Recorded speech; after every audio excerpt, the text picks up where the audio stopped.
Hello viewers, আমি poppy পাল, রঙিন মাটি চ্যানেলে সবাইকে স্বাগতম। কেমন আছেন সবাই? এই চুলাটা নতুন তৈরি হয়েছে, এটা তৈরি করেছেন আমার শাশুড়ি মা। খুব সুন্দর দেখতে হয়েছে, দেখুন। আজকেই এটা উদ্বোধন করা হবে আগুন জেলে। এই দেখুন, চুলার একটু থুতনি করা হয়েছে, কি সুন্দর থুতনিটা। আর এই যে কি রান্না করব সেটা তো ভিডিওতে দেখাবোই, সবাই আমাদের সাথেই থাকুন। আমি নিয়েছি একটি মাটির কড়াই। দেখুন, কড়াইয়ের ভেতরটা একদম চকচক করছে। যেহেতু নতুন চুলা, সেহেতু একটু মিষ্টি কিছু রান্না করলে ভালো হয়। এই জন্য রান্না করব পায়েস। আমার ঠাম্মা চুলা জ্বালাচ্ছে। টুসু, এটা হচ্ছে নতুন চুলা, তাই না?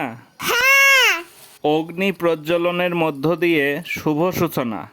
চুলাটা কি সুন্দর শুকিয়ে একদম সাদা হয়ে গেছে, তাই না? হ্যাঁ, চুলা জ্বলে উঠেছে। এইবার আমার মা দুধ দিয়ে দিচ্ছে।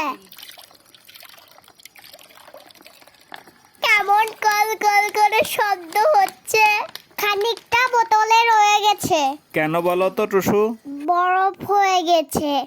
মাটির তৈরি কড়াইয়ের রংটা কত সুন্দর, তার মধ্যে জাল হচ্ছে শ্বেত শুভ্র দুধ। দারুণ একটা দৃশ্য। এই দৃশ্য ধারণ করার সময় হালকা হালকা শীত ছিল। এই যে টুসু একটা সোয়েটার পরে দাঁড়িয়ে আছে, পাশেই দেখা যাচ্ছে টুসুর খেলনা পুকুর। এটা নিয়েও আমরা ভিডিও করেছিলাম, চ্যানেলে আছে। বাড়ির আঙিনায় খোলা জায়গায় এভাবে চুলা জ্বালিয়ে কোনো কাজ করতে খুবই ভালো লাগে। হ্যাঁ, আমারও খুব ভাল লাগে। দুধ উতলে গেছে, এখন এই যে আলো চাল দিয়ে দেব।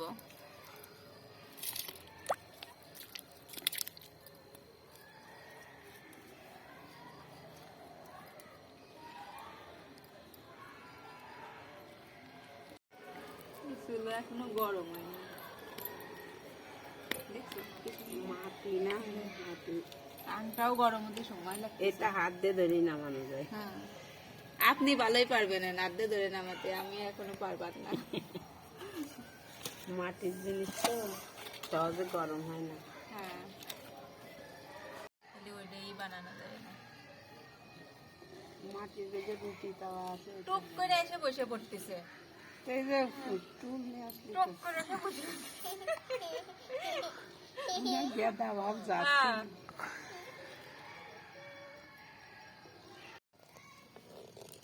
কেমন দোল খাচ্ছি, মনে হচ্ছে নৌকায় বসে আছি।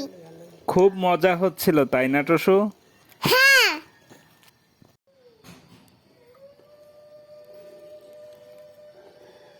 রাত হয়ে যাচ্ছে।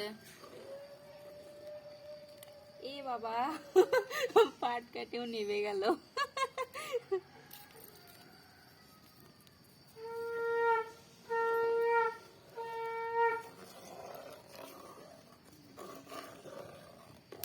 অন্ধকার হয়ে গেছে, এই জন্য ভিডিওটা কন্টিনিউ করতে পারছি না। পায়েস একদম রেডি হয়ে গেছে। মাটির কড়াইয়ে যে কোনো খাবার রান্না করলে অনেক টেস্টি হয় খেতে, আর দুধের যে কোনো খাবার রান্না করলে তো আরো বেশি ভালো লাগে। আপনারাও ট্রাই করে দেখবেন এভাবে।